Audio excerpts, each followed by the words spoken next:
welcome back to the Succubus Club on KLBC.org, your truly underground radio station. That was Michelle Branch. Hello. That was Michelle Branch doing Goodbye to You, and that's from Tabula Rasa 6.8, and that's from Cuba 212. Thanks so much for joining us. It is just a little bit after 6:20, it's like 6:22, and we do have the one, the only, the amazing David Fury with us in Hey, hello. Yay. Mr. and Mrs. American, all ships at sea. There hello. he is. Hi. You hear yourself. You probably only hear me out of one, but don't worry about it. I only have one good ear. That's okay. Because I wanted you to have the good microphone. Oh, thank you. I took the crappy one and the crappy chair. Wow. See, we love our guests. You guys need a budget. Somebody needs to throw some money at you. I know. Someone needs to say, hey, you guys do this Buffy talk show. And that's what we need. That's what we need. Sponsorship. Yeah, we need sponsorship. That's right. You're right. We do. I'm not going to argue about that. The network should sponsor. UPN should. I know. Why don't they? Go talk to them. Yeah. All right. I'll be right back. We got your phone right there. I'm sure you got somebody on speed dial. Well, welcome to the show. It's really great to have. It's the first time you've been here. Yes. And so we're gonna be nice. You know what? There's no need to be nice. Okay, well, that's cool. That's cool. We won't just be nice. Go for it. No, but we do want to get some background kind of on just really quickly because usually when we have the writers come in the first time, we kind of get their background, and later on they come in about a specific episode. Right. But now you're here during sweeps. The last few episodes, people are crazy, up in arms. Insane. Everyone's freaking out. Yeah, me too. Are you freaking out? I'm a little freaking out. Did you watch last night's episode? Of course I watched last night's episode. Did you watch it with your... Pull that right next to you. You can pull that being the microphone. Yeah. Okay, because I don't want to pull anything that I shouldn't have been pulling. That's okay. All right, how's this? That's good. You can sit back, pull it towards you. You can pull it. Okay, all right. Oh, wait, without breaking it. Sorry. There we go. Okay, see? Yeah, see? That doesn't work at all, does it? Yeah. Here, with it. Okay. You can sit back. Okay, you know what? I kind of... Now I really feel uncomfortable. You just move it wherever you want it. All right. It's kind of weird. It's on a spring, so it's weird. Okay. That's good. Is that better? Okay. Yeah. So you watched last night's episode, yeah? I did. I thought it was great. Did you watch it at home with your family, or did you watch it with... You know what? I generally don't... I watch it with my wife. I don't watch it. My kids generally can't watch it unless it's a really... Young. Yeah, unless it's a really safe... Yeah, I have twin boys that are 5 and a daughter that's 8. Right, she was going to be here, but she's not here. She was going to be here. I'm sorry. She's too cool to hang out with. But I do have a story. I do have something to say about that because I was trying to explain to her a little bit about. I said, "Honey, there might be some controversy. There might be some people who might be upset." She said, "What are they upset about?" I said, "Well, you know, we killed Amber on the show," and she got furious with me. What did you do that for? She knows Amber, and she was just as angry as anybody else. And I went, "I'm sorry," so I left her home. Might be a good idea. But so they do watch the show, and it's one of those kind of lighter episodes. I mean, I let them watch, the episode I directed, Gone. Because it was lighthearted. It was very lighthearted. It was meant to be a little rompy. So, what's that? They didn't watch Smashed? Didn't watch Smash. No, they watched the musical, but of course, as soon as we got to You Make Me Complete, I had to certainly. You're like, oh, look over there. Yeah. No, mute. Mute that. Okay, now. So, anytime there's any kind of sexual, anything Spike or Buffy, they can't watch it. Yeah, understand. Well, absolutely. This whole season's been kind of dark. Yeah, it's not been a real kid-friendly season. Right, and it's on at 8 o'clock, so it's kind of strange for... Not just on 8 o'clock, it's around, in other countries it shows literally on kids' channels. Oh, really? I didn't know like that. in Canada, I mean, at least it was last time I was there, it was a year ago. Wow. It airs on basically their version of Nickelodeon. Oh, so, no way. Yeah, and that was, so, you watch, like, okay, there's Pokemon, then there's Buffy and Spike, and then... Ouch. It was, it's kind of a weird, so, but some people perceive it still as a kid's show. And, interesting. Despite the fact we keep, adulting it up. Well, that's interesting. We actually had a question last week for Stephen along the same lines because Sarah just won an award for like the Kids Awards Choice thing, and it's obvious that it is very popular with kids, and the fact that it's on at kind of an early time, and obviously on some kids stations, does it even concern you that kids are still watching? Despite it concerns me a little bit. I mean, we try to do what we think is correct, what we think we should be seeing at this stage in our characters' lives. Right. And, but the fact that it's on at 8 o'clock does, it'd be great if it was on at 9. It was great. It'd be great if it was, it was very clearly adults got it and went to it. But, it just has it has a premise that drew kids because it originally was about kids. Right. Right. Oh. Now it's about adults. Before we get into all the questions, I do want to ask you, because Allison, I want to thank you, Allison, again, for helping set this all up for us. Yeah. And Head bitch got us. Yes. Hey, he said that. I think she said that. Oh, She okay. said that? Hey. Allison's great, and she helped us get David on the show. And she mentioned, we read some stuff about you, and it mentioned that you did some work on Pinky and the Brain. Yeah. Now who in here is Pinky and the Brain fan? Raise your hand. Okay, all of them. Well, I guess I have to put my... Who doesn't love Pinky the Brain? I mean, I knew the whole theme song. Did you write for Pinky the Brain? What did you do?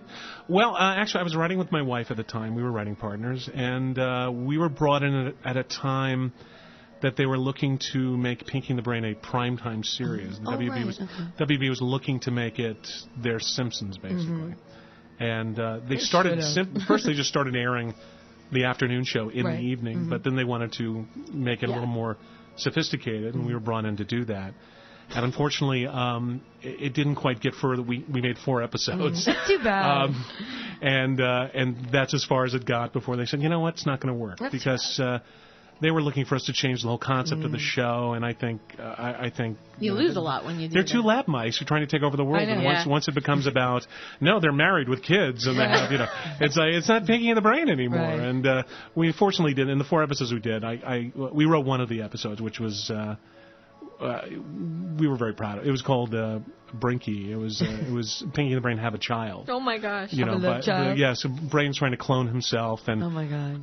Pinky's toenail accidentally gets into the mix, and they kind of fuse their DNA, and they have a child named Roman numeral 1. God. And that that was our attempt to bring a family element interesting. into the show. So all right, we'll have a son character who their parents to, but that apparently wasn't enough for the WB. I just had to ask about Pinky and the Brain because I'm just a huge Pinky and the Brain fan. It was a great show. I'm sorry, Steve, that it's not on. And I mean, can you still watch the reruns on it? They have it on. I believe it's on. It's on the either Nickelodeon or one of the Toon channels. Yeah, I usually don't watch TV during the day anymore. So, but I do love it. Okay. Well, we'll get back to some of your... Yeah, let's get back to Pinky and the Brain later. Yeah, a little later. Any other background stuff you want to know? Just... we'll just throw that in. Oh, wait, that reminds me of... Okay. Yeah. Yeah, background. No, I was a comedian for... Stand-up? Stand-up comedian in New York, and... from there, started a comedy group, which won some acclaim here in New York and then later in L.A. You were on Jay Leno, I remember. I read that. On Jay Leno. Actually, it was Johnny Carson, but Jay Leno was subbing that night. Okay. And you still have that on tape? Oh, I'm sure. Somewhere. Somewhere when I was, young and free. And at that time, when I came out to L.A. and did the show, people wanted me to start writing for television since... no one was offering me acting jobs out of the show. Had you been writing at all? No, I really started writing entirely just to have something to act. Wow. Yeah, it was just a way, other people in the comedy group I started, didn't really write, and I had to take the bull by the horns, as it were, and start writing. And so I started writing sketches. I mean, that was my first foray. So half-hour sitcoms was long form to me. To write, write 22 minutes. That's a long sketch. And now look where you are. Yeah, so I eventually teamed up with my girlfriend. She was looking to try and write.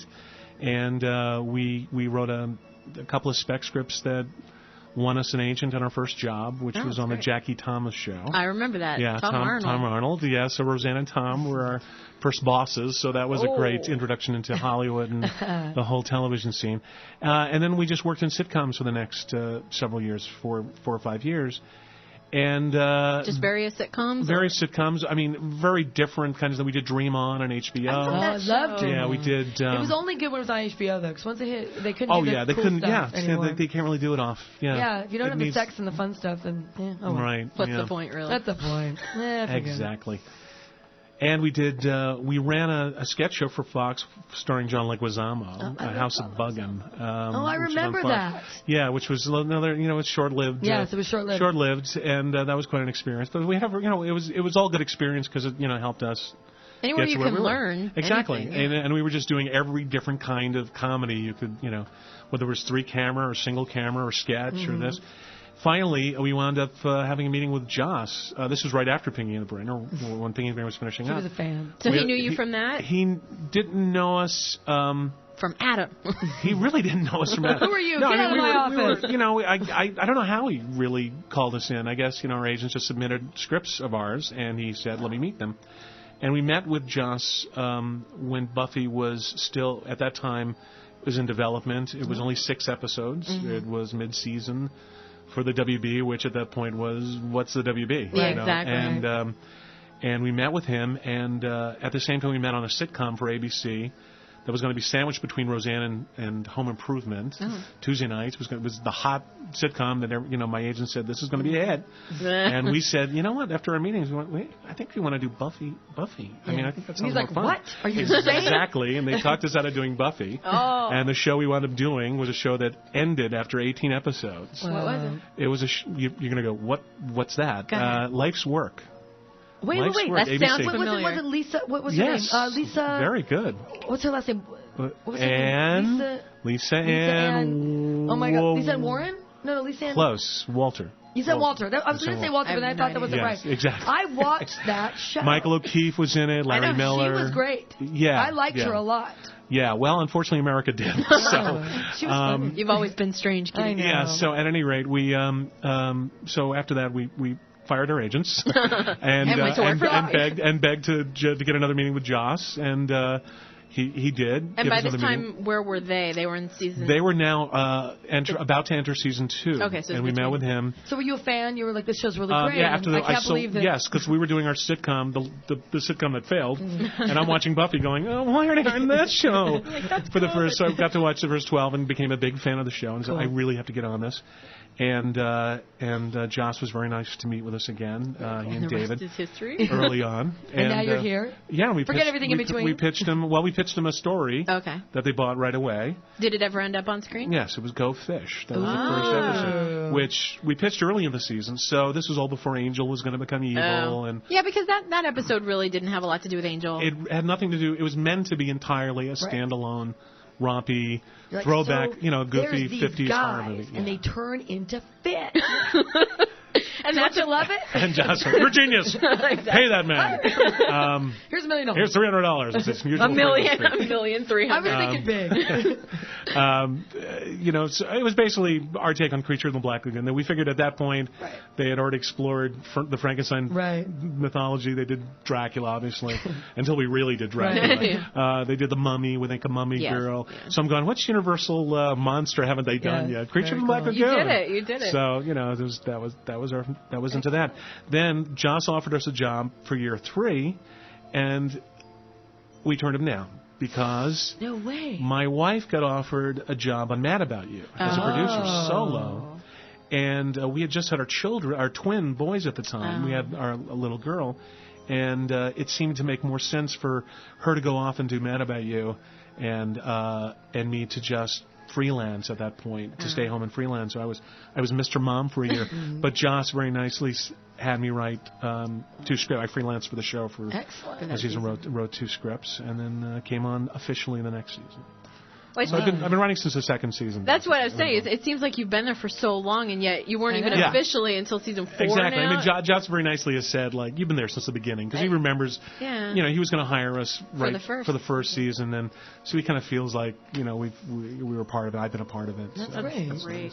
Tell you what, let's take another break. I've talked entirely this segment. No, that's okay. That's okay. When we do come back, we will get into some questions. Yes, so Buffy the ones people like, hey. People are at home going, Yes, we don't care about your life, Fury. Get on with it.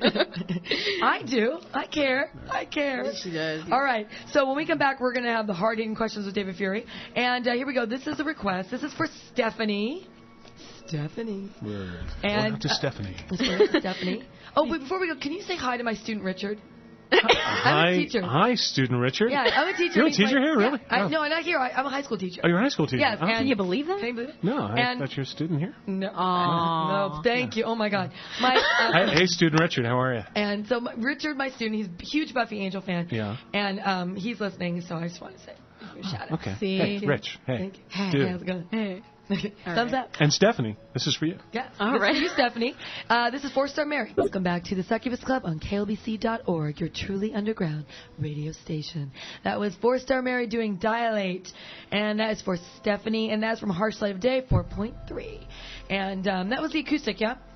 Was it? That was Did the I play the acoustic. wrong one? No, I like the acoustic. I prefer the acoustic version. Yeah, but you didn't request it. Whatever. Hopefully Stephanie doesn't mind. Stephanie doesn't mind. So that was the acoustic version. You can get that on what was it? Smash? Is that their name of this? No, I should know. that's a Buffy episode. I know, but Stripped. Same difference. Same thing. Stripped, Smash. Because you know what happened on the episode.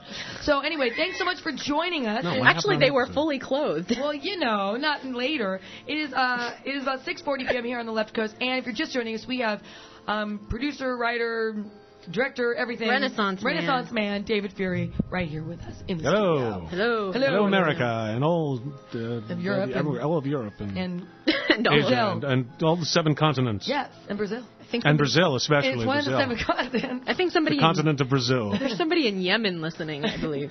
Oh my God! And all the Canadians.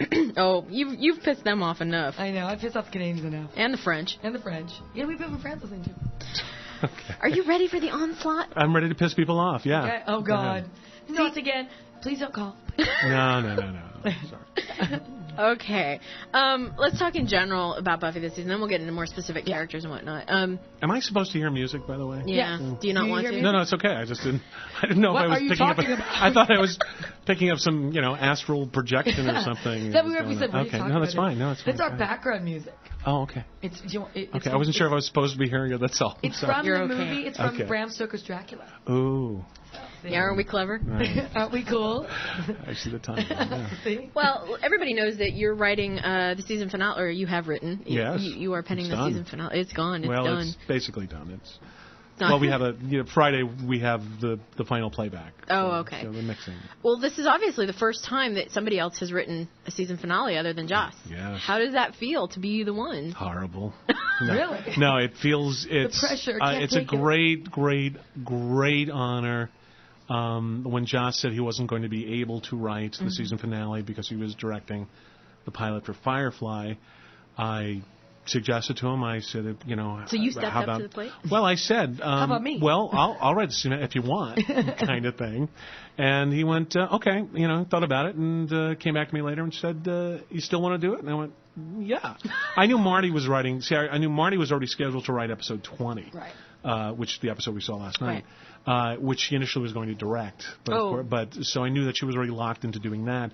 So since she wasn't available, and since I was the next in line, I could have written any one of the last three or four episodes. Oh, okay. Because Petrie But- has 21, right? Yes. Yeah. Yes. Doug has written, which they've married together into one big 2-hour extravaganza. Big extravagance. Yes, Look yes, at but that. the tricky thing you should know is, when they do that, generally, when you know it's going to be 2 hours, you want to break the story Different. as a movie, as a Yeah. 2-hour complete package.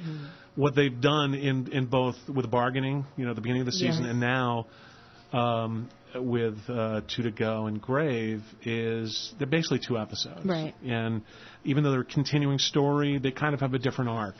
They kind of have a different, so. Well, did it change anything about how you did the season where you have the first 2 episodes played together and the last 2 together? Did it change anything for the course of the season? Was it difficult? Did it make anything more difficult? No. In breaking things down? No, not at all. It didn't make anything more difficult because we've been treating them all entirely as different episodes. When I wrote, what's known as Bargaining Part 2, it was its own episode called Hell, and it had its own kind of, and I wrote it that way. In the same way with Grave, wrote it as a separate entity. We haven't broken from that, our usual way of writing scripts, even though UPN, because it's very promotable to have a 2-hour Buffy movie, keeps marrying it. The unfortunate thing is we usually get the word later that they want to do that, so we don't break the stories correctly. Well, because, the reason somebody wanted to know specifically because it lengthened the periods of time between new episodes, Yeah. and it really made a lot of people upset, Yeah, I mean, well, there is that, there's that irritable. downside, sure. Yeah.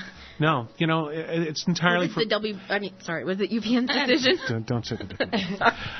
It's entirely UPN's decision. Okay. It's entirely, and it comes from the idea that 2 hours of Buffy is going to be a lot more valuable to them as a promotional thing. UPN Buffy being one of its anchor shows. Right. to have a 2-hour finale or a 2-hour season premiere is going to be more meaningful, when they're trying to sell it to advertisers. That makes sense. So yeah. Somebody else. Whoa. Is there a little animal somewhere? Or is there a ghost? I know. What is that? Somebody else wants to know if your episode number 22, Grave, is the finale of a 22-episode arc, or you know what I'm saying? No. Or what else could it be? The finale of the series? No. No. The midpoint of a 44-episode arc. Ah. Is that not interesting? I thought that was interesting. That is interesting. I hadn't thought of that. No. Answer, no. It's very much, all the seasons really have played very much into each other. I mean, you could argue that seasons 5 and 6, because Buffy died at the end, but they've all sort of had their own beginnings, their own conclusions, and no, of course there's ramifications of what happens this year and at the end in the finale that we'll play into next year, but it really doesn't. I wouldn't call it a continuing arc. Well, because there's no way you can have what happens next season not have anything to do with this season, so it seems natural to me. Yeah. This season has stirred up a great deal of discontent among a pretty wide cross... Hey, you wanted these, right? Yeah. Among a pretty wide... Sorry. Is this stuff you keep hearing? I mean... Well... you hear the most vocal people are the people who are discontented. That's true. You don't often hear, "Hey, great," yippee. Okay. It's more often, we get the, okay, here's what's wrong. Here's why it's not the Buffy that's been when it's at its best. How much does that matter to you? How much do you listen to it? How much does it matter to you? Does it mean anything to you? I know that sounds bad, but I mean, how much does it matter? It sounds horrible. Why are you putting do me they on the mean spot like anything that? to you? It means nothing to me. No, of course it means something. I mean, I listen to it, and I occasionally, I don't go on the boards the way I used to, the posting boards the way I used to, but once in a while, certainly when it's my episodes, I'll go in and check to see, to check the temperature of the fans. But yeah, just bend over and yes, of course I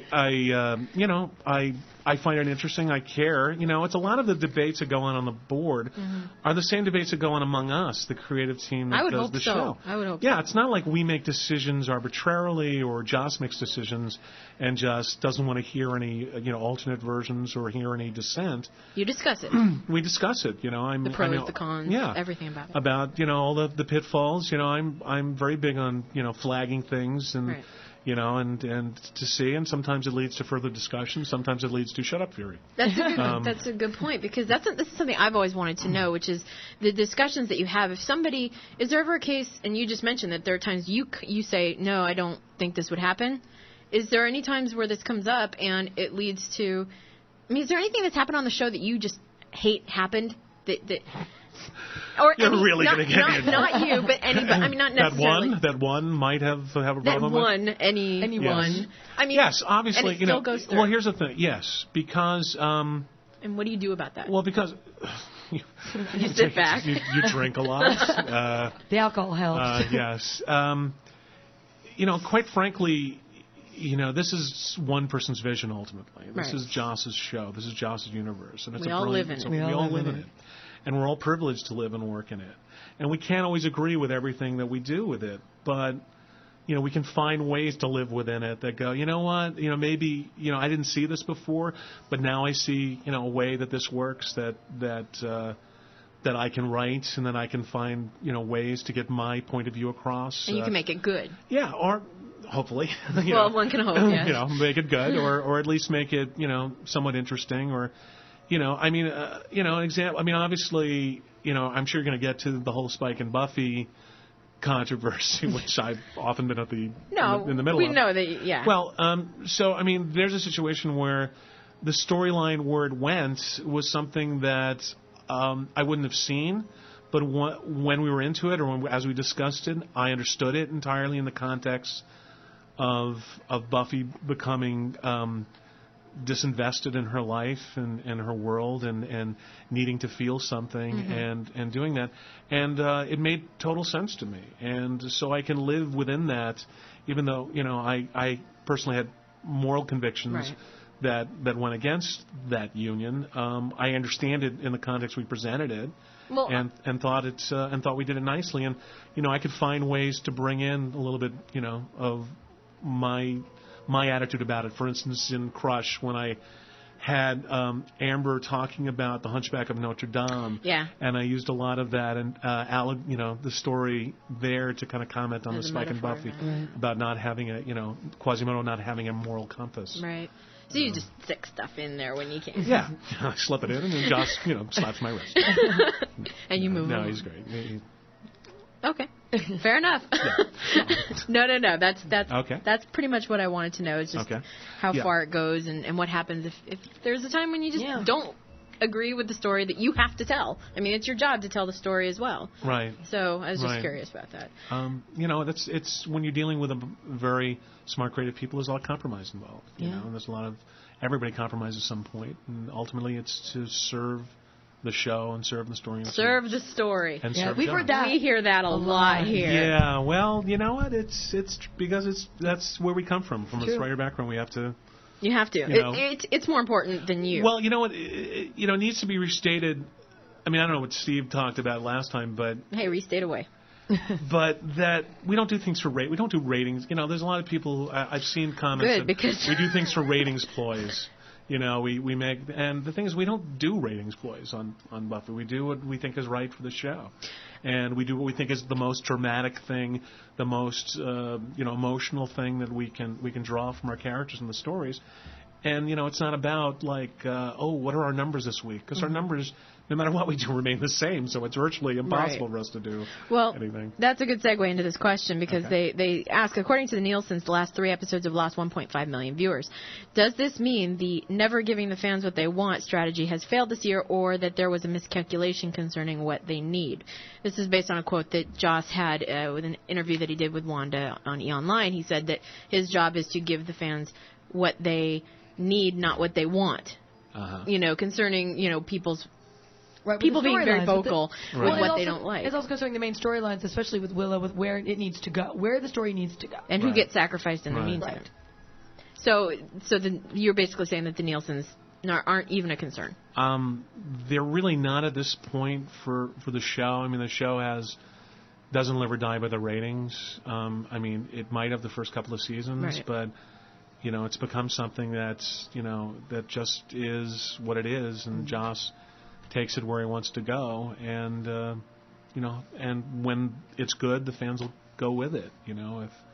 If fans are falling away, it's because they're not liking where our characters are at, and but he can't. I don't think it can dictate where what it is he wants to see. But does that bother everyone that there are fans that say that, well, I don't want to watch it anymore? And this is the worst ever. We hate what you're doing. Well, you know what? We've heard that before. We heard it in year 4.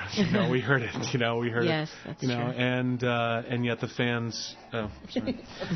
We heard in year 4. I'm getting all tangled up in my web. We've heard it before, and it's not that we dismiss it. It's not that we don't. What we say is, we're sorry, but you'll have to stop watching. If the show is displeasing you, then maybe you shouldn't watch it. We're trying to do our best, in terms of creating interesting stories in this universe that Joss is dictating. And, if fans are becoming displeased, then they need to move on. They need to move on, yeah. That's what we've been saying for a long time. And it doesn't mean that we don't regret losing them. We do. Right. Hopefully, we'll find other fans. Hopefully, others will stay with it and just consider this, well, this is just, if this was a novel, as a show has often been compared to, this may be a section of the novel you don't like so much, but the novel goes on. Yeah. There's more to come. There's more. But it's also exciting because when I look at what's going to happen next week, with Willow, with everything that's going on, I look at it and go, oh my God, has it really come to this? But I'm like, I'm so sad and I'm bummed, and I can't believe that maybe Buffy and Willow might face off against each other. But then I said to myself, but it's so exciting. Yeah. I like it despite it. I love it despite it. I mean, I'm bummed, and I'm like, oh my God, this can't be happening, yet I am excited. Well, that's exactly the way we feel. I mean, when we make these decisions, we think, oh my God, that's horrible. Yeah. Let's do it, because we wouldn't expect it. We was like, wow, that's, we don't want to see that happen, so let's see what happens when we do it, and because, that's what makes it hopefully unpredictable and unexpected. I know some people feel like, we've fallen into some kind of, trap, but it's all part of a grand scheme. It's all part of a grand plan. Wow. To take over the world, Pinky. Which we're going to do Yes, tonight's Pinky. brain. Yeah. One last question before we take a break. Concerning possibility of anything past season 7. In a recent interview, Sarah Michelle Gellar had said that she has yet to make up her mind one way or the other as far as going to season 8. Is there even the smallest possibility of a season 8, or is it definitely over after next season? Do you even know? Yes. Oh, Yes. I know. I know. He's in the know. I'm in Care the to share? Can you share? Yes, there is always a possibility for a season 8. I will Possibility. say, well, what I will say is that contracts need to be renegotiated for a season 8. Money will have to be thrown at certain people for there to be a season 8. And hit. And money is already being thrown. So that doesn't necessarily mean there'll be a season 8, but we're keeping that open. We are treating next year. We believe Joss is sincere in that he will be completely done with it after season 7. That doesn't necessarily mean Buffy will not continue. Oh, God, it's the X-Files syndrome. Damn. Well, Well, depends on who's in charge, though. No Everyone's- offense to anybody. well, understand this. Understand the show as it is right now. It's still under Joss. So whatever displeasure there is, It's, No, I know. So I mean, hey, who knows? Who knows what'll happen? Who Well knows? said. I mean, hopefully, hopefully we'll, Angel will continue, and hopefully Firefly will find an audience, and Yes. that'll go on, and Buffy will live on in movies. I'm hearing rumors that Firefly may not fly at this point. There are those rumors. Yeah, Firefly. I believe the current word is it might be mid-season. But I saw some pictures from the pilot. Looks cool. yeah, it is very cool. I haven't seen nothing. Not a loop. Well, when we come back after this break, we're going to talk more specifically about maybe last night's episode, Tara and Willow, with the deal with them. And Xander. I know that we have a lot of Xander questions. and I'd There's a like lot. to get to some of those. So Okay. we will get into those when we come back. And what do we got coming Okay, right next we've got Devix. And this song goes out to Christy. And this is from Christy and Tabula Rasa from Chen. Welcome back to the Succubus Club on KLBC.org, your truly underground radio station. That was Devix doing Key, and that is from Crush 5.14. And again, Hey, what? How about that? whoa, there you go. You don't even know it's your own I don't episode. Oh, that's when Spike and Drew go into the. Yeah. I remember. Oh, yeah, it was. And that is for Christy at Tabula Rasa. And everyone over at Tabula Rasa. And that's from Chen. So there you go. If you're just joining Is us. Tabula Rasa another site? There's something? Tabula Rasa, Tabula Rasa is a Spike and Buffy faction. They love Spike and Buffy. Oh. And they're just huge with the Spike I think and it's Buffy. great. I think Rebecca would love to hear that there's a site. Oh, yeah. And they listen to us, and they have their Faction. own stuff going on. And Tabula Rasa is great. And you have to check them out. Yes.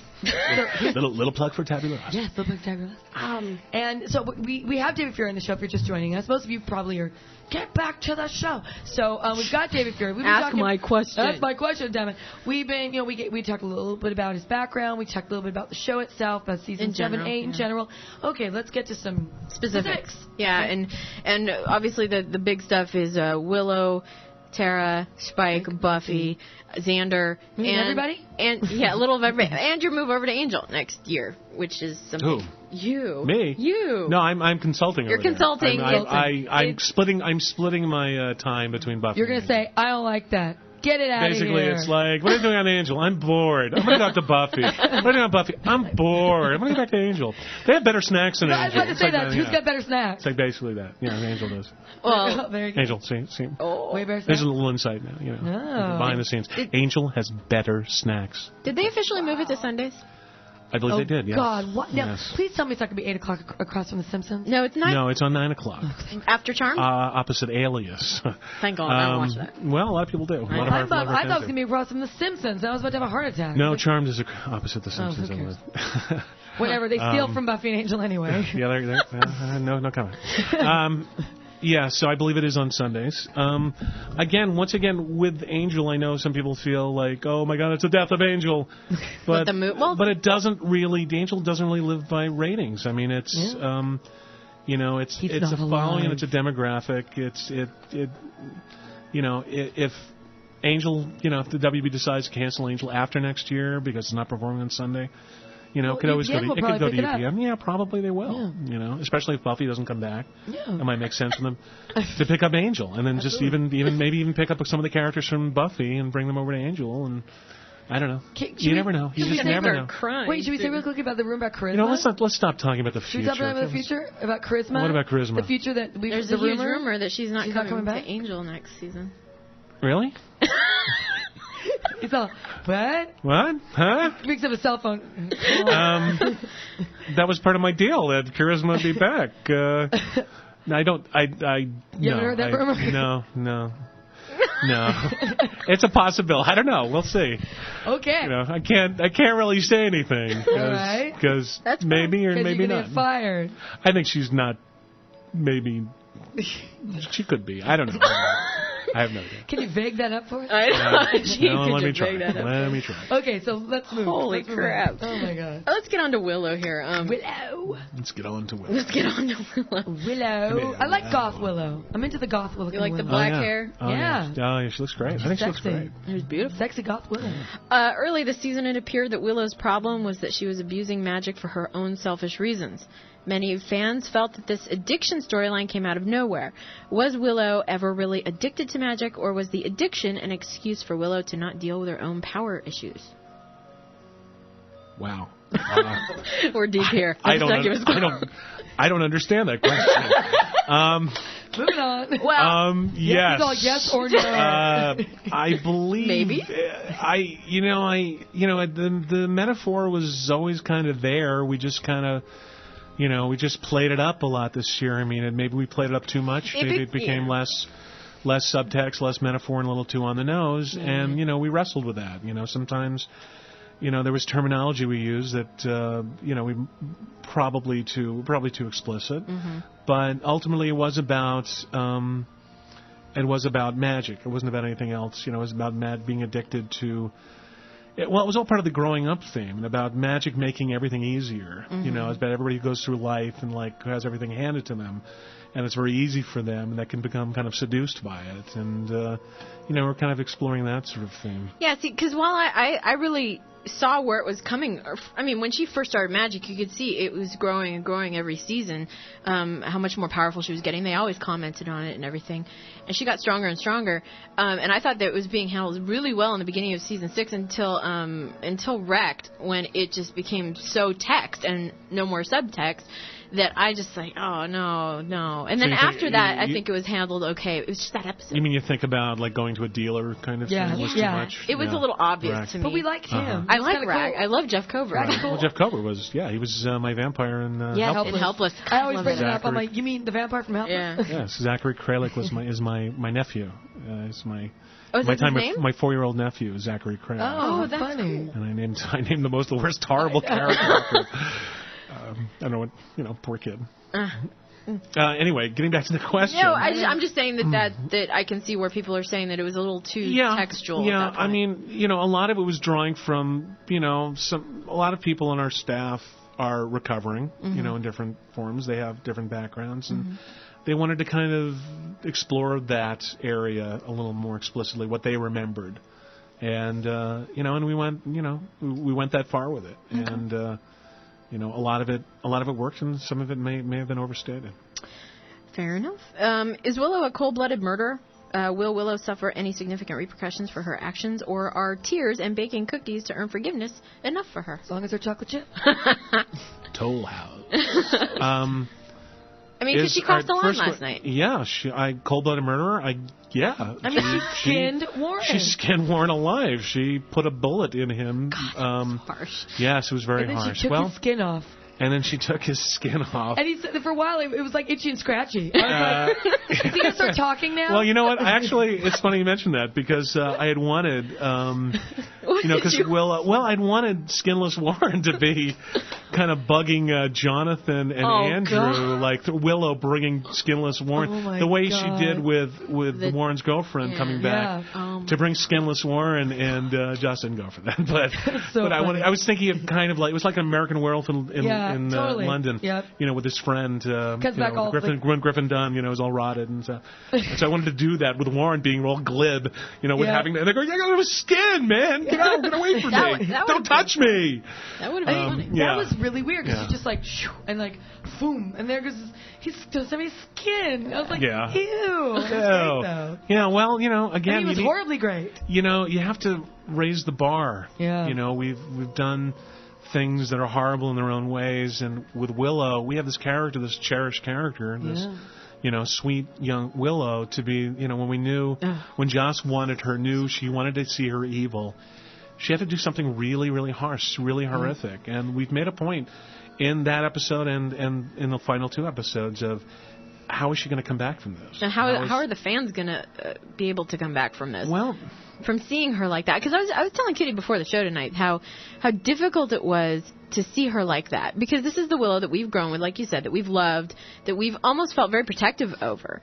Over the years, because she was so vulnerable in the beginning, and she got stronger. But at this point, it's like she could kick my ass. It's like, am I supposed to skin you alive? She could skin me alive. And it's hard to see her like that. I realize it's hard. Go ahead. I'm just saying that's not just like killing him. That's horrific and gruesome. Yeah. And that's going cruel and unusual punishment. It is cruel and unusual. That's going beyond just like killing him. Yeah. You have to consider the fact that, and I think it'll be more clear when you see the last 2 episodes. Mm-hmm. This isn't Willow anymore. Yeah. The magic, she has taken so much. She has taken so much of this dark magic into her that she is something not of herself. You could argue the same thing that Willow did. Spike committed horrible atrocities, and people are forgiving of that because some people are. Some people are, but a lot of people are forgiving. Yeah. I mean, a lot of people, I know they're out there. My wife's one of them. Who's, I forgive him. I'm out there. And I have to keep reminding her. He committed horrible atrocities, and you go, well, he was a vampire. He's a vampire. That's what they do. You blame the demon.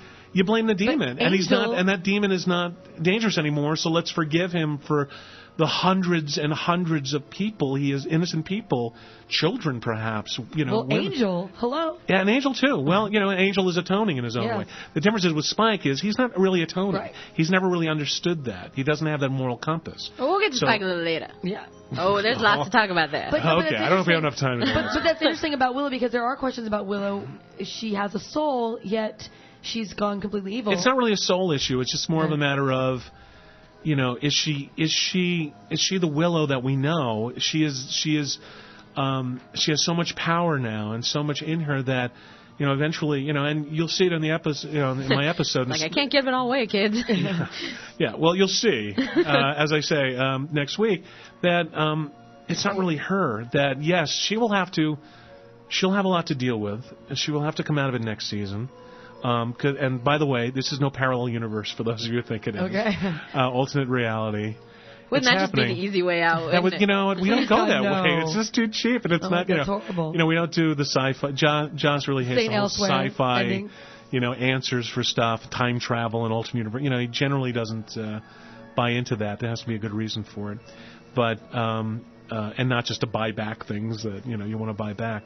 So yeah, Willow will be paying for it, and she will be dealing with it in the same way that we spent an entire season with Buffy dealing with being dead. I mean, everybody was so concerned before Buffy came back that we were going to do a cheap way to bring her back, and boom, everything's back to normal after 3 episodes. Right. Okay, she goes through all the thing, rigmarole. She's back to me and Buffy, and let's get back to business. And no, it was going to be a long and painful road, and some people found it too painful. Willow's going to have another road, that she's going to have to travel next. She's going to have sex with Spike. No comment. No comment. I cannot confirm or deny it. God. Oh my God! I think I stumbled onto something. Oh my God! Jeez. Okay. Last week, Stephen DeKnight said that killing off Tara was necessary to advance Willow's story. Oh, what does Stephen DeKnight know? Yeah, he knows nothing. It doesn't. But this person is asking, doesn't it actually set Willow's story backwards instead? Something happens to Tara, and Willow goes Something happens to Tara, and Willow goes on a black magic vengeance spree. Isn't that what we saw last year in Tough Love?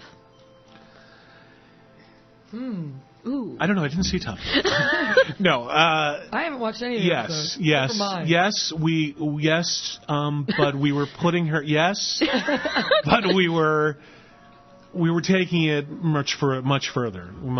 I mean, that was something that was, again, she was fighting something that wasn't human. She wasn't evil. She was merely, she went on a, I'm going to use magic for good, and getting rid of glory. Right, and that was before magic had become a problem for her. That's when, I'll take a stiff drink and I'll go, fight. But now it's a matter of, I have a problem and I can't take that stiff drink, but I do anyway, and I'm killing human beings. I mean, it's just, yes, there's a similarity and to it, but it was intended to be kind of a step up. One can to see, assume. She took that. That action was the first step toward her. Like, okay, now I see how easy it is for me to do, and to cross over into the dark side. Basically. Right, and one can assume that this will take her character somewhere else in season 7, as opposed to just a rehash of what she had to go through after Tough Love. No, we'll do exactly what we did after Tough Love, because basically we know it worked. You have nothing else. We have nothing. And we're hacks. Yeah. We steal from ourselves. That's what Denise said last week. Oh, really? He stole from himself. Well, what does he know? Exactly. Because he's a liar. He's a big fat liar. That's what he said. Yeah. So yes, we'll be going a different way with. I mean, Willow will have a different road back. She's still gay? I'm just telling you. It was a question. People want to know. It was a question. Yeah. I don't think she can switch it off. I'm just saying. I think, yeah. I'm asking the questions of the people. I think absolutely she's gay. I mean, if it helps, she's straight right now, but as soon as she's good again, she's gay. I don't know if that helps. No, she's gay. I think Willow came into an awakening, and she's definitely with the girls. with the gals. Well, I think Evil Will She's is playing asexual. for the other team. What's that? I think Evil Will is asexual. Oh no, Evil Willow or Vamp Willow? Evil Willow. No, Evil Willow. You know what? Yeah, you're probably right. Yeah, you know what? Yeah, come to think of it, you're probably right. Because I don't see her checking out any babes. Exactly. It's like she's not doing anything. Well, she's on a rampage. She's not going. Exactly. Hey. How you doing? Yeah, how you doing? Check this out. Okay. You got it going on. Okay, I guess what a lot of Tara fans, Amber fans want to know in general, will she be back? Is there, in any way, shape, or form? Well, actually, these people want her back as alive, not as a ghost or a spirit guide. But obviously this is the Buffyverse. Go ahead. All right, go ahead. What's your answer? I'll hear your answer first. I was criticized for answering questions for the guests, and I don't want to do that anymore. I'm simply suggesting that when people die on Buffy, they don't always die. What Candy said. That is true, but by the same token, understand that we can't cheapen death on the show. We've explored the whole idea of bringing somebody back from the dead, Buffy and Joyce. Oh, Buffy coming back, yeah. Joyce really wasn't, the question was, did Joyce really come back, or was that just some zombie thing, that was some I thought that was dealing with the negative ramifications of possibly bringing somebody back from the dead, so okay. So, no, I don't think there's any, I think Joyce is really dead, I think Tara's really dead. Can Amber be on the show next? Absolutely.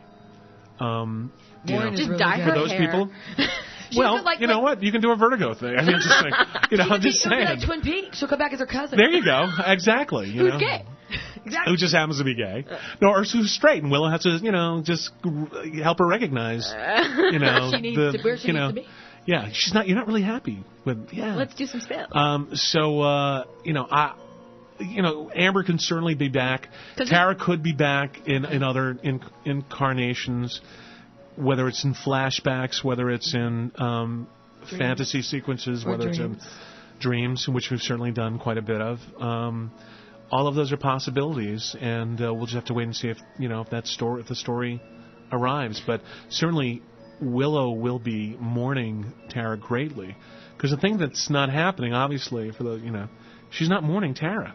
She went right into vengeance. The thing is, she's been in denial. Mm-hmm. She just went right to that, and she hasn't had that release yet. She hasn't had a chance to grieve. And she hasn't been grieving, and she has to get to that place. And when she does, it's going to be hard for her. She's not going to be hopping back, in the sack with somebody, right away. It's going to be this long road. So we'll probably explore a lot of issues regarding their relationship and whether that includes Amber, which I hope it does, because Amber's great actress and a lovely, lovely woman. Would love to work with her again, so hopefully that'll happen. Okay, one last question about Tara, and we'll move along. But it might not. I'm just saying. Allegedly. I don't want to say, hey, Fury said Amber was coming back. I did not. I said, well, there is rumors that she has some kind of a contractual obligation with the show next season. That she signed on for some episodes next season. I really, that's interesting. I did not hear that rumor. Breaking news. I did not hear that. I don't know. Getting on the phone possible. again. Charles, what's up? Yeah. Okay. So I'm usually the last to know everything. So just because when I get bored, I told you I go over to the other edge of the show. Start rumors. I go to Angel, and then so there's all this stuff going on Buffy. I don't even know until I get back. He has a handful of snacks. And he's putting them in his mouth. I'm going. Why can't we have better snacks? No. That's really all that he's concerned about, right? No. If you were going to write off Tara, if you were going to write off Tara, why was it done in such a cliche manner? There are a lot of ways, other ways you could have written her off without falling into the old lesbian sex will be punished by death or insanity cliche. Please respond. Just one time, please. The issue wasn't. The issue was it had nothing to do with writing Tara off. It had absolutely nothing to do with that. It wasn't a matter of losing the character of Tara. It was a matter of finding an event that would send Willow over the edge to become vindictive and scary and sadistic and to commit a horrible crime. And what event could possibly do that but the death of someone very close to her? Could it have been another character? Possibly. It could have been Xander? Possibly. But Tara, was the person very, very that she was closest to. It was the woman she was in love with. And as far as it being a cliche of killing her right after having lesbian sex, that was never our intention, and I see the point now. I mean, in retrospect, I see that, what we wanted to show was Willow and Tara were back together, happy again. They're a happy, loving couple, because that would be the most heartbreaking thing, to lose somebody when you're just getting back together, and it's like, okay, everything's going to be great now. And the fact that we dramatized their being back together, with them spending a lot of time in bed having sex, it created the impression, I think, in a lot of people's minds that the event of her death was connected to them having sex, and it was totally unintentional. I do understand it, when people are, I go, oh yeah. And I'm sure Joss probably would have second thoughts going, you know what, we should probably have them have sex at the beginning, and then the rest of the show they should just be, warmly together, doing things together. Yeah. And in retrospect, that might have been, less insulting to some people, those who found the cliche aspect, but it really was not intended, But it's a good point. It's a good point. We make mistakes, and that could be one of them. Okay. There you go. Don't end on that. We make mistakes.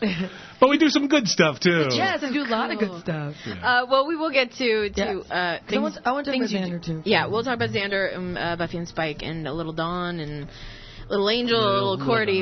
If we have time for it all, we'll do our very best, everybody. We'll talk quick. Yes or no questions? Let's talk about the Firefly pilot. Yes.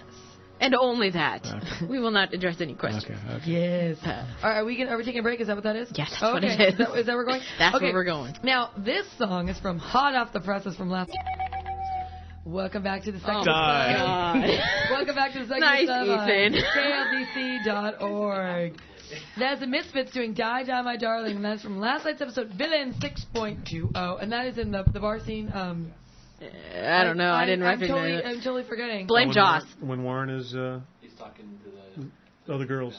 The vampires. Oh, the vampires. Oh, that. Okay. And he's all, round drinks for everybody. Right. I wish they should have killed them. It'd been so much easier. Wouldn't it have been nice? I know. The guy, those vampires great. should have just killed Warren. So anyway, if you're just joining us, thank you. We have David Fury on the show with us. I'm Kitty. That's Candy. That's producer Ethan. And we are right in the middle of just asking tons of different questions. We're all over the place. It's just wacky inside here. And I have it's crazy whirly giggly rash on my arm from stress. Okay, so Yeah. The phone's ringing off the hook, kids. Okay. And And they begin. So where are we gonna go now? We ended with and we talked about Will and Tara. You know, Where are we gonna? I'd like to talk about Xander a little bit. he's like, is that for me? Don't worry about it. Sure is. Okay, I'm going to give you the choice. Yeah. Xander and Anya or Buffy and Spike?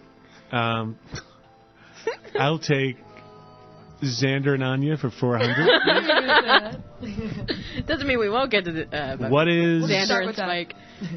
What is Vengeance Demon? Well, you know what I found really interesting was Anya's, she didn't have a lot to do last night, but it was important. And since she became a vengeance demon again, people have been raising a couple of interesting questions, and that I would love to get answered. I like Buffy's face when she's like, "Oh, all right." Uh-huh. Yeah, both she and Xander are like, right now. Okay. Right. They had bigger Can't really fish to deal fry. with that. Yeah, later we'll deal with That's it. more information than I need right now. That's news. By the way, I was dying on just a minute ago. You were dying? No, Buffy. Oh, I'm like, No, are you and, okay? and by the way, I was dying a minute ago. Did you notice my... Okay, yeah, I'll have some more. Water help? I hear water's really healing. Now that Anya has embraced her inner demoness, has anyone addressed the issue as to whether or not she has a soul still? The soul issue is big. Whether or not you guys still think it is, it's big with a lot of the viewers. No, I it's big with me too. Okay. I mean, it's not so big with yeah. Anya. Well, yeah. Does she have a soul? I'll get to that. I think not. Okay. I think not. But I she's think so that nice. as a vengeance demon, but she's so pretty and nice. She looked really good last night. Well, just logically based on our mythology, it would seem if she had to go through the transformation of becoming a vengeance demon again, it seems logical that she would no longer. Well, part of being a vengeance demon is you no longer have a soul. Okay. I mean, no demons have souls.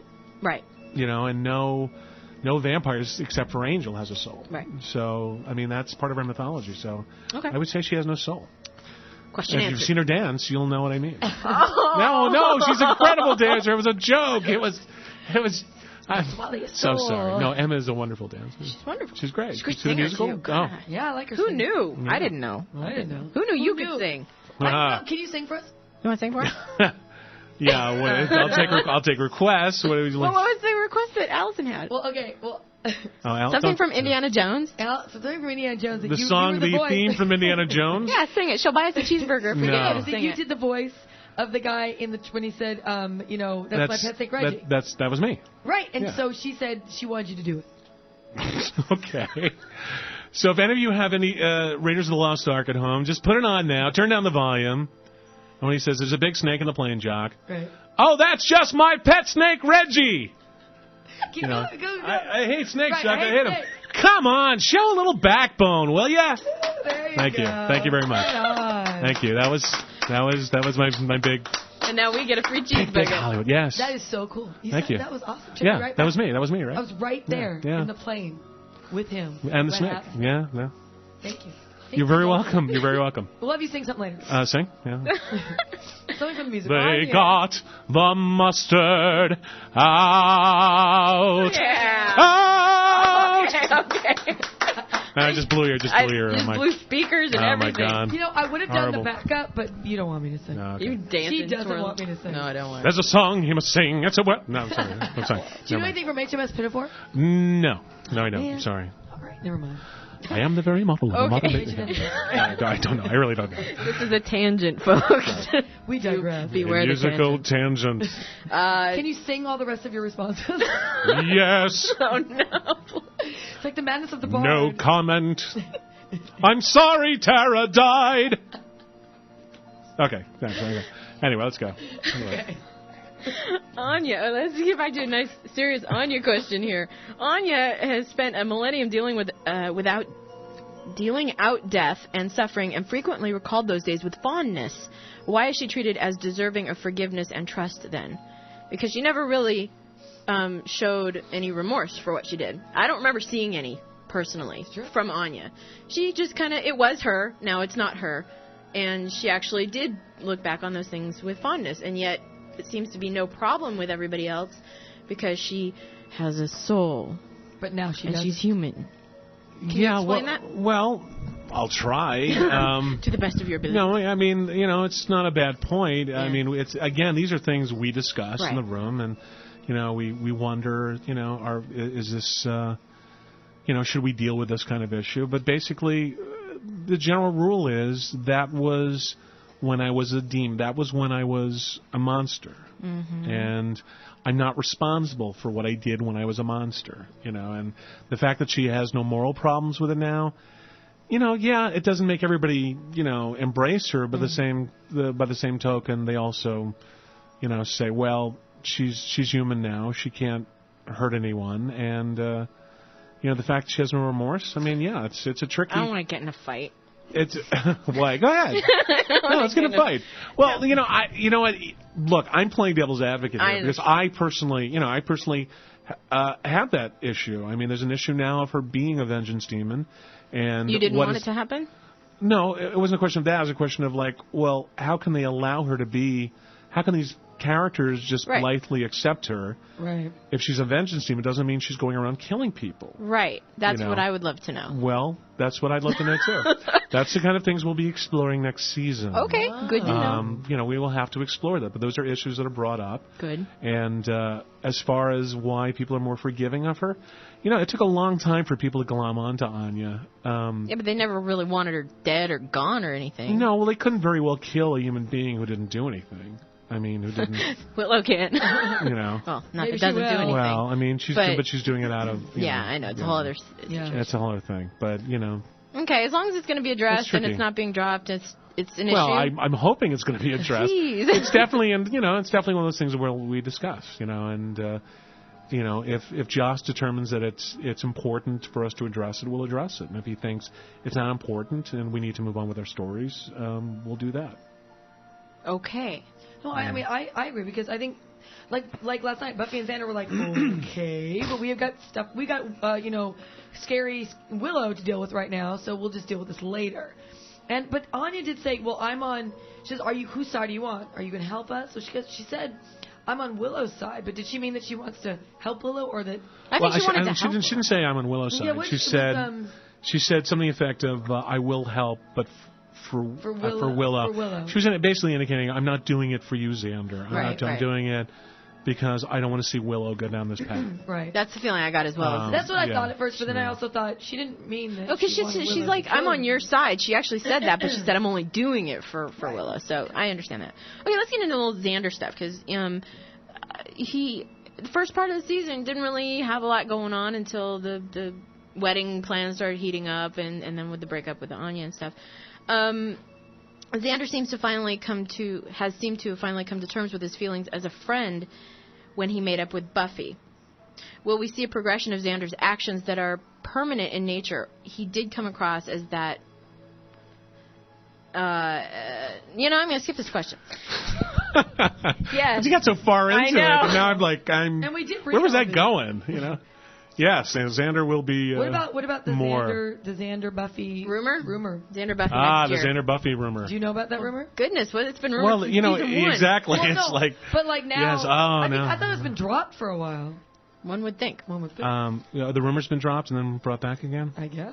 That's the rumor. When people get bored. Well, generally when here's the thing. Buffy, they always think when Buffy's not with someone, they have to attach her to someone. Right. True. When she's with someone else, it's like, they often don't think of that. I mean, when she was with Riley, they weren't going. She should be with Xander. I mean, they were kind of dealing with the Riley Buffy. It's all those interim moments where they go, why doesn't she recognize that, she and Xander are... it's those moments like in the beginning of that season, for instance, the college season, when in the freshman, when they had that beautiful scene where he said, "You're my hero." Oh God, I love that scene. Yeah, it's a gorgeous scene. Yeah, I love that scene. Joss Whedon wrote that scene. It's an amazing scene. That's one of my favorite. When I'm alone at night, WWBD. Yeah, it's beautiful, and that's a scene that people go, "Oh my God, why isn't she with him?" Yeah, really. Yeah, but then she's lost. She goes off somewhere else. So yeah, have I heard the rumors? Yeah, I've heard the rumors. Will something happen next year? I don't know. Maybe. Maybe not. Allegedly. I mean, that's something we will talk about and decide later. Yeah. I mean, we have talked about it, and we will continue to talk about it. Discussions are being made. I like it. Okay. In Xander's vision in Hell's Bells, it's implied that his dedication to Buffy has the potential to wreck his life. is his loyalty to Buffy, which has previously been shown as one of his strengths, now meant to be seen as an obstacle to mature adulthood for him? That's a really good question. It certainly can be interpreted that way from that. But by the same token, you have to realize that what he saw was not a reality. It was a fantasy thrown at him. So, you can interpret it that it was drawing from his subconscious. Some elements of his own dreads, and it was just playing out in his head the way he saw it. So, yeah, I think it's an interesting idea that his loyalty to Buffy is somewhat keeping him locked out of maturity. I don't think that was intentional, but it's something that, I think is valid to interpret. There have been talks of huge Xander story arcs every season. There's always, and we kind of don't ever get it. You get little ones and here and there, great moments, but can you tell us anything about maybe what's up your sleeve for next year for Xander? In any way, shape, or form? Maybe because this was sort of a big Willow story arc, maybe. Yeah, this is a big Willow Buffy year. Xander's been the one guy who, more before the others, was living in the adult world a little bit. Yeah. He was actually on the road. He was actually more on the road to maturity than the others were at one point, or into living as an adult. Yeah. I imagine we're going to further a lot of that and take that a little bit further. We've talked about some events that might occur with him that if they pan out. I don't want to be. I'm going to be vague just because we're vague on it right now. We're looking for something really great for Nick to do because he deserves it. It's been a long time. He deserves it, and it's not from lack of trying. And it's he's from, good too. He's great, and a lot of it's just simply we have to serve the Buffy arc. Ultimately, even though we're playing out certainly that's an arc that's about Willow going evil. This whole season has been a Buffy arc. All of the shows have always been really inherently about Buffy. Mm-hmm. Finding time to get an important arc in on the other characters is tricky without turning them evil. It's like, what are you going to do unless like Xander's evil now, and now we're going to play that thing, and you don't want to do that. You want to give him something else. But it's tricky, do you give him powers? And it's like, well, now they're the X-Men, now there's the witch and the Slayer and the. Yeah. And then he stops being the everyman character that then makes him, wonderful and, That's what makes that speech in Checkpoint so great. When she comes and she's talking to the council and she's talking about her friends sitting up there, and she says he's logged in more, man hours or field hours than all of you, and he's the guy that doesn't have the powers, and it makes him feel special that he can help without having the magic and not being a werewolf or a vampire. Yeah. So I can understand that would be a problem, but let's hope that we're trying to lick that problem. Please lick. Alrighty. How many licks does it take to get to Xander's problem? 1, 2, 3. 3. And so we'll see. We're going to look for something really special for Nick, especially if it's the for winding up the series. We want to give him something really cool. For winding up the series. Before we kill him. Oh wait, or turn him into a lesbian? I shouldn't have said that. Yeah. Oh goodness. Okay, let's move on a little bit on to Dawn right now before we take a break.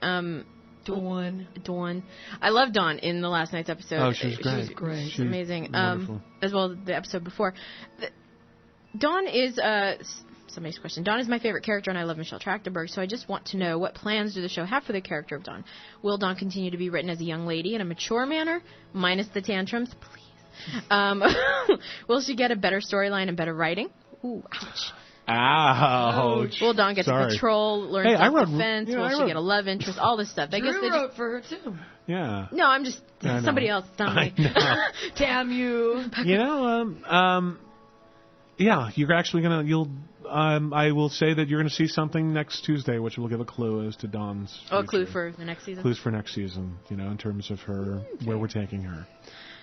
Okay. Clues for Scrabble. What do you mean, clues for next? Yes. Shut up.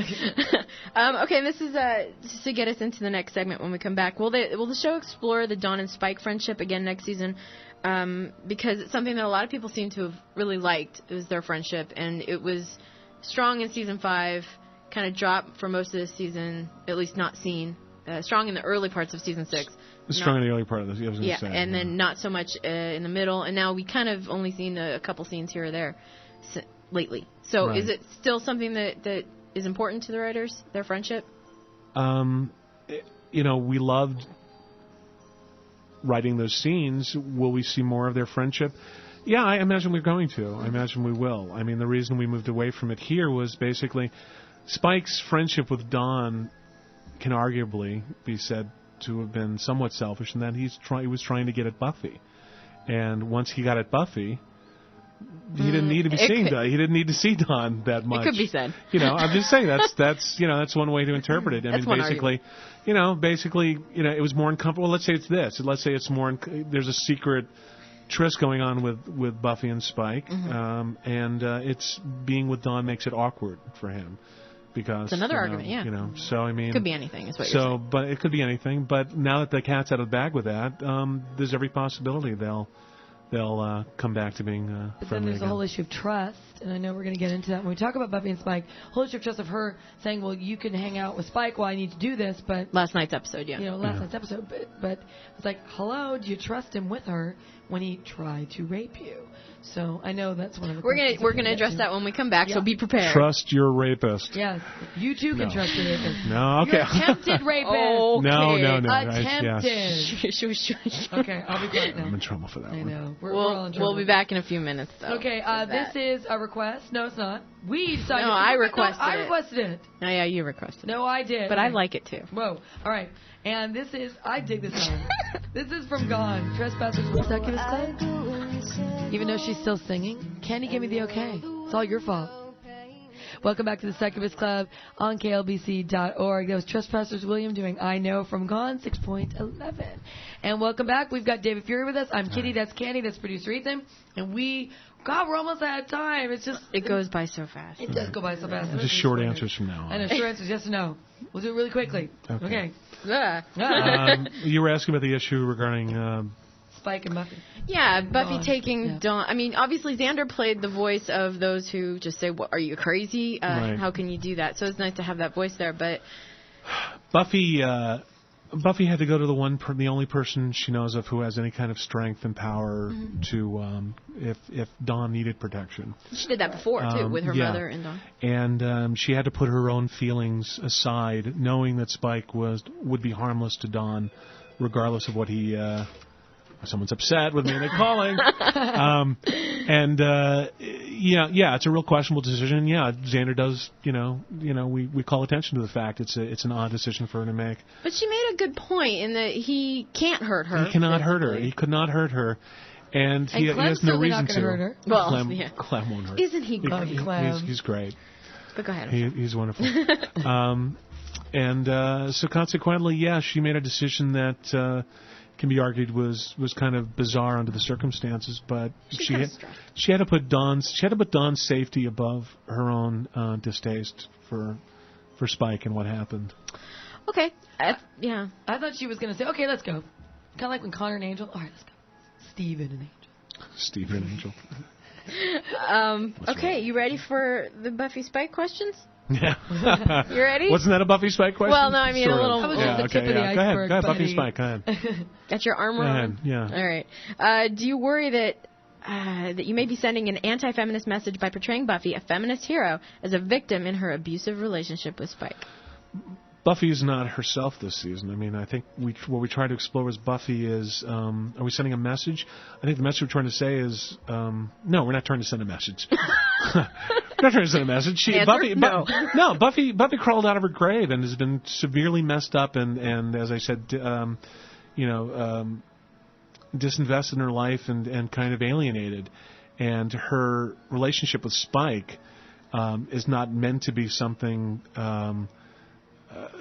as a role model, she hasn't been a role model this year. She hasn't been herself. She hasn't been a hero. She is trying to find her way back to that. She never got out of. She didn't come out of that grave of her own free will. Mm-hmm. She crawled out. She was kind of forced out. Yeah. It shouldn't send any kind of signal except this girl's very, very confused and messed up right now. Okay. But as she's slowly getting herself back, she realized she realized what she was doing was unhealthy and stopped it. Okay, so you say that most of the season she hasn't been herself. Are you saying that she hasn't learned from what she's gone through, this dark stuff? I mean, you mean because, this season or prior to this season? No, this season. I mean, she's learned. It's been a slow road back. Okay. But the Buffy that was having a relationship with her stalker, quote unquote, as people, and everyone knows my opinion on the subject. Yes. The reason she was doing it and the reason I understood it was she was severely messed up. She needs therapy. She does. Yeah. She really does. And everybody there does. She was in a very self-destructive mode and was having a relationship for all the wrong reasons. And she came to realize that. And as hopefully it'll be detailed next week in the finale, she's still working her way through the issues of being back. Okay. Being back alive. She's never quite been back. She hasn't, felt like she's really back yet. Last night's episode, I think we mentioned before you got here, was one of the first times that we see a Buffy that the people who haven't liked Buffy this year and the way she's acted can say that this is the first time we've seen Buffy like they liked her before. Right. The old Buffy, taking charge, being kind of grounded and being the one that will take care of everybody. And I thought that those who missed her throughout the season would be very happy to see her back again. Yes. Somebody like myself, and you said that Buffy hasn't been a hero this season. I tend to disagree with you only because for other young women who have gone through darkness and dark periods in their life can look to her and see how she's gone through it, and she survived. Can say that, and because we've gotten a lot of people because we've liked this season very much. We've understood Buffy a lot this season, and so there's two. Maybe you're only two, but that's okay. There's a couple more that we know. There's a couple, but we've gotten emails and comments from people saying, she's not the Buffy I know. She's not a hero. She's no longer a hero. I said, what? To me, she's still a hero. Okay. And so I think it's more on a personal level. I understand what you're saying. Yeah. She is a hero, but she's a hero who's in a very, very dark place. I can agree with that. And she's still digging her way out. And she's been, and when she was made invisible, did she use that to fight crime or she used it to have sex? She used it, she used it to play around with people and because she's not herself. The Buffy of prior years would have used her invisibility to... She would have gone to find out who made her invisible and got it done. But that's what I mean why she hasn't been herself. She hasn't quite, been, she's not all back in her body yet, whatever. And she will be. Well, it's like she's coming back, and what you saw last night, she is even getting closer. Now she has something. Her friends are in danger.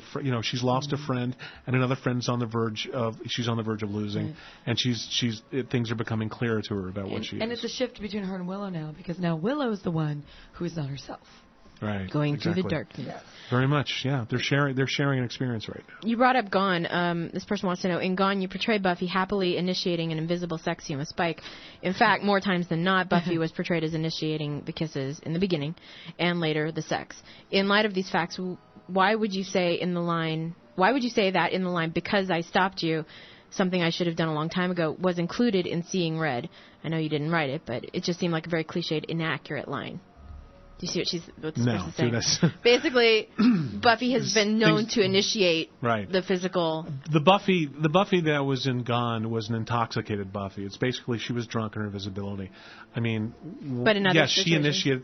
In other situations, she has initiated it, and it's all because of her. Again, it's all because of her messed up psyche.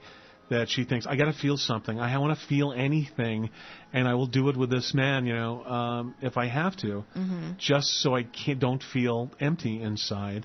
And, she initiated it, but once she realized what she was doing and why she was doing it, that's when she said it has to stop. Okay. Did you know about the Buffy Spike T-shirt, the heart T-shirt? No. I saw What's the Buffy? I did too. I saw the picture too. It's on the TV merch site. You can buy a T-shirt of Buffy and Spike with a heart around them. See that's a big problem for me. I would imagine it would be. It's a I want the big Buffy underwear. Well, here's the thing. I mean, there's definitely, and again, this comes out of a bunch of creative people have different sensibilities, and a misunderstanding of there's people who romanticize their relationship, who root and And I kind of do. Maybe I'm well. I understand. My wife, like I said, my wife does as well. And it's nice to fall into that. My biggest concern about that, my moral thing aside was I didn't want to go down the Angel Buffy route again. Yeah. We did the great love story between the vampire and the Slayer, and just didn't want to repeat that. And I thought this was an interesting, different dynamic that we brought to it. But we, admittedly, we sometimes crossed over a little bit into like, oh, this is so romantic and sweet, and isn't Spike being so sweet to her, and shouldn't we be rooting for this? And whether we went too far with it, that's hard to say. I tried a balancing act myself, and hopefully got through it unscathed. But basically, no, there shouldn't be a Spike in Buffy with a heart, because I think it's a terrible message to send. I don't know if you want to answer this yes or no, but we're running out of time. Yes or no? Well, it's up to you. I think we should go until Jess gets here. Is Spike redeemable in any way? Yes. In any way, sure. You know my theory? Yeah, go with your theory. I told her earlier. I think Spike's going to be a human. Become human. The look on his face. Become human. No, okay. I don't think. I mean, I don't really think so. But just like little hints, little things that I'm in him in Africa. They're very vague about whether or not what you're going to be. Change me back to the way I was before. They don't say without the chip. He wants it without the chip. But it's just so vague. And then the Pinocchio reference about he's going to be a real boy. Well, and these little things like that. You will know next week. Can I tell you my theory of how the whole series is going to end? The whole series. Yeah, oh go ahead. God. Go ahead. What's your theory? That Buffy's going to be a vampire. Interesting. And the thing is, my husband and I talk about this a lot, and we know that, now our thing is, would Joss do that to his most beloved character? But then again... Sure he would. Sure he would. But would he? So, even though in part of me, most of me is like, yeah, right. But there's a piece of me that's like, he's going to turn her into a vampire. So that's my theory. You hear it here first from me. That's my theory. Well, I'll share this with you. Share this with us. Go ahead. We've talked about it. It's been talked about. It's been talked about. Gee, wouldn't that be interesting? Very. And wouldn't Sarah love to play, Vampire Buffy? Yeah. So. Wow, we are out of time. We are? Yes, I'm sorry. Oh, all right. It just went by so fast, and we have so many more questions. And to those of you whose question we didn't get to, we'll have David back, I'm sure, unless he completely hated being here. This was great fun until I find out how much everyone hates me now. The phone was ringing so much last week. The phone only rang twice. And so this was great. I was waiting for the phone's ring to go, hey, we love this guy. He's awesome. He's awesome. Well, we think so. Thank you. I think you're awesome, too. This was a lot of fun. And we're going to beg him to sign a couple of things for listener appreciation to give away to you guys after we get off the air, so stay tuned for that. And next week we'll be back with our season finale. Yeah, with Two to Go and Grave, and obviously also... Who's your guest next week? We don't know yet. We're waiting to hear.